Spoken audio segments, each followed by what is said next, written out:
अस्सलाम वालेकुम students, welcome back to my YouTube channel study with botanist.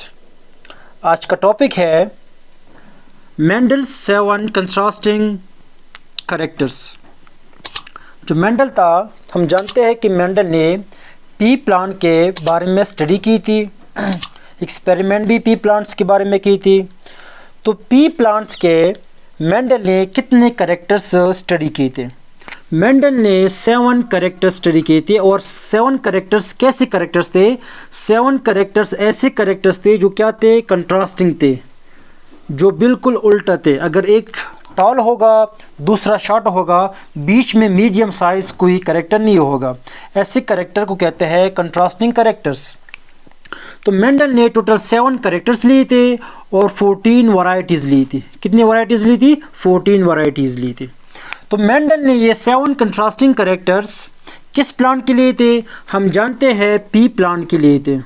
और P plant का बोटेनिकल नेम क्या है? पेसम सेटिवम। अगर हम पी प्लांट की बात करें तो पी प्लांट में नंबर ऑफ क्रोमोसोम जो है वो कितने हैं? 14 है।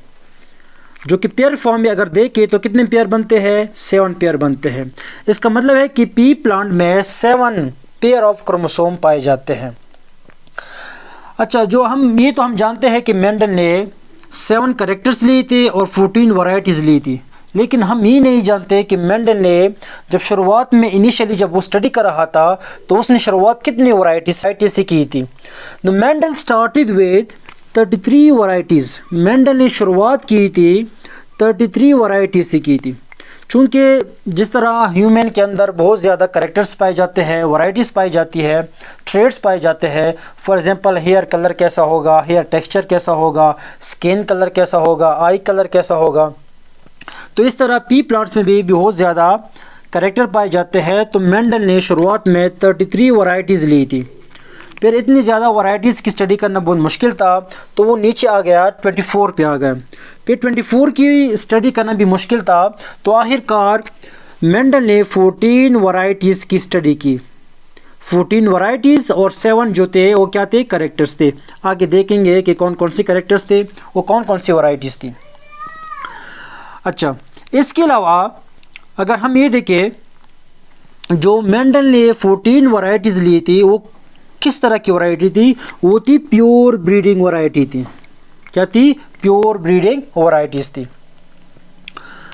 जो कैरेक्टर थे, जैसे कि लेक्चर का नाम भी है 7 कंट्रास्टिंग कैरेक्टर्स। हम जानते हैं कैरेक्टर कितने लिए थे मेंडल ने? 7 लिए थे। और वैरायटीज़ या ट्रेड्स कितने लिए थे? 14। जो कैरेक्टर्स है 7, ये जो है ये कंट्रोल करते हैं जीन। और जो वैरायटीज़ है वो ट्रेड्स है जो कि 14 है, ये जो है हम इसे अलील भी कह सकते हैं। फॉर एग्जांपल, अगर एक कैरेक्टर हमारे पास है सीड फॉर्म, सीड शेप, ये कैरेक्टर है, इसके आगे 2 ट्रेड्स होंगे, या वो राउंड होगा या रिंकल होगा। ये क्या हो गए? अलील हो गए। तो मेंडल ने ये जो 14 वैरायटीज़ ली थी, चूँकि हम जानते हैं कि क्रोमोसोम कितने हैं? 7 पेयर ऑफ क्रोमोसोम हैं। ये जो 7 वैरायटीज़ ली थी मेंडल ने, ये सब क्रोमोसोम में नहीं, ये सिर्फ 4 क्रोमोसोम में ये वैरायटीज़ पाई जाती थी। एक वैरायटी पाई जाती थी क्रोमोसोम नंबर 1 में, पाई जाती थी क्रोमोसोम नंबर 4 में, फिर क्रोमोसोम नंबर 5, फिर क्रोमोसोम नंबर 7। ये जो क्रोमोसोम 1, 4, 5, 7 है, इन क्रोमोसोम पे ये मुख्तलिफ 7 वैरायटीज़ पाई जाती थी। अभी देखते हैं कि कौन कौन से कैरेक्टर्स है, वो कौन कौन से ट्रेड्स है, ये हम देखते हैं। तो सबसे पहला कैरेक्टर है हमारे पास सीड फॉर्म। क्या है? सीड फॉर्म एक कैरेक्टर है या सीड शेप। ये सीड फॉर्म का जो कैरेक्टर है ये क्रोमोसोम नंबर 7 पे पाए जाते हैं। इधर मैंने लिखा भी होगा, ये क्रोमोसोम नंबर 7 पे सिर्फ एक ही वैरायटी पाई जाती है और वो वैरायटी क्या थी? सीड शेप की। अब ये सीड शेप हमारे पास एक कैरेक्टर है। अब इसके 2 ट्रेड होंगे, एक होगा राउंड, एक होगा रिंकल्ड। अच्छा, ट्रेड भी हमारे पास 2 किस्म के हैं, एक हमारे पास डोमिनेंट है, एक रिसेसिव है। अब ये जो कैरेक्टर्स है, इनके जो ट्रेड्स है, ये डोमिनेंट कौन से है, रिसेसिव कौन से है, इनका कोई फार्मूला नहीं है। बस आप लोग इनको ज़बानी याद कर ले, रटा लगा ले, या जो भी हो, आप लोगों को ये पता होना चाहिए कि कौन से ट्रेड डोमिनेंट्स है, वो कौन से रिसेसिव है, ये आप लोग याद कर ले। तो सीड फॉर्म एक करेक्टर है, दो ट्रेड पाए जाते हैं सीड फॉर्म के, या सीड राउंड होगा या सीड जो है रिंकल होगा। जो राउंड होगा वो डोमिनेंट होगा और जो रिसेसिव होगा वो रिंकल होगा। अब जो डोमिनेंट ट्रेड है हम जानते हैं, वो हम रिप्रेजेंट करते हैं कैपिटल लेटर से। किससे रिप्रेजेंट करते हैं? कैपिटल लेटर से। और जो रिसेसिव है वो हम रिप्रेजेंट करते हैं स्मॉल लेटर से। अब ये नहीं है कि अगर हम ये देखें कि जो राउंड का जो डोमिनेंट कलर है राउंड, इनका और लिखते हैं dominant double R, genotype double R लिखते हैं। अब जो इनका रिसेसिव है, अब राउंड का तो हमने आर लिख लिया, लेकिन रिंकल का डब्ल्यू नहीं लिख सकते। जो हमने डोमिनेंट ट्रेड लिखा है, ये जो कैपिटल में लिखा है, इनका हमने स्मॉल में लिखना है, वो हमारे पास होगा रिसेसिव।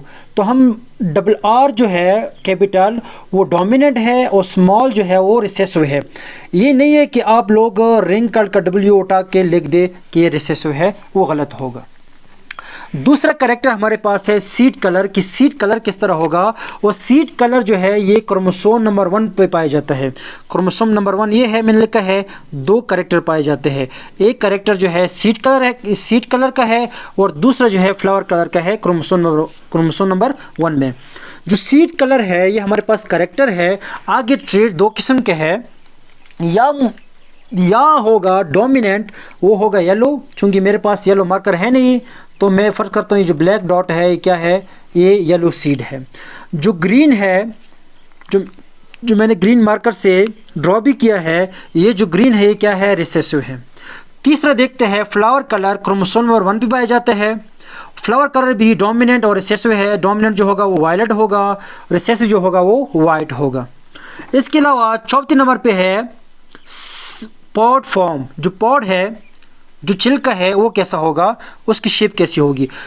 जो पॉड फॉर्म है ये क्रोमोसोम नंबर 4 पर पाए जाते हैं। क्रोमोसोम नंबर 4 जो मैंने इधर लिखा हुआ है, 3 कैरेक्टर पाए जाते हैं। एक तो सीड फॉर्म, एक पॉड फॉर्म हो गया, एक कैरेक्टर तो ये हो गया। फ्लावर पोजीशन हो गया, क्रोमोसोम नंबर 4 पे पाए जाते हैं। और स्टेम साइज क्रोमोसोम नंबर 4 पे पाए जाते हैं, इधर मैंने लिखा हुआ है। तो जो पॉड फॉर्म है ये भी दो किस्म के होंगे, एक होगा फुल या इन्फ्लेटेड होगा, एक होगा रिंकल्ड जिसे कहते हैं कंस्ट्रक्टेड। जो फुल होगा वो डोमिनेंट होगा, जो कंस्ट्रक्टेड होगा वो क्या होगा? रिसेसिव होगा। इसके अलावा पॉड कलर जो क्रोमोसोम नंबर 5 पे पाया जाता है, ये करेक्टर है। इसके आगे दो ट्रेड होंगे, एक होगा ग्रीन, एक होगा येलो। जो ग्रीन होगा वो डोमिनेंट होगा, जो येलो होगा वो क्या होगा? रिसेसिव होगा। इसके अलावा फ्लावर पोजीशन है जो क्रोमोसोम नंबर 4 पे पाया जाता है। फ्लावर पोजीशन करेक्टर है। अब दो फ्लावर पोजीशन होंगे, एक डोमिनेंट होगा, एक रिसेसिव होगा। जो साइड से निकल रहे होंगे फ्लावर, ऐसे फ्लावर को कहते हैं एक्सियल फ्लावर। जो एंड से निकल रहे होंगे, टर्मिनल एंड से निकल रहे होंगे, उसे कहते हैं टर्मिनल फ्लावर। और जो एक्सियल है वो डोमिनेंट है और जो टर्मिनल है वो क्या है? रिसेसिव है। इसके अलावा आखिरी करेक्टर देखते हैं 7 नंबर जो करेक्टर है वो है स्टेम साइज, जो क्रोमोसोम नंबर 4 पे पाया जाता है।